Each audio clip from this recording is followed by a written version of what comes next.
دیشب ایران شب عجیبی رو تجربه کرد. کل تهران زیر حملات هوایی بود. اما صبح شد.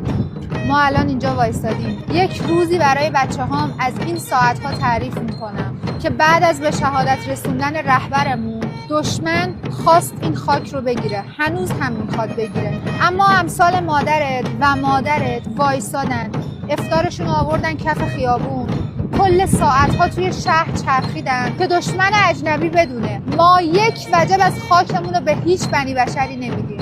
اگر مشکلی داره خودمون حل میکنیم، اگر کم و کسی داره خودمون رفع میکنیم. هیچ احدی حق نداره از شرایط ما سوء استفاده بکنه. به بچه‌ها میگم این خاک میراث شما بود و ما این میراث رو بهتون رسوندیم. شما حفظش کنید، شما هم براش غیرت داشته باشید. وایسید پای جایی که به وجود اومدید، جایی که وطنتونه.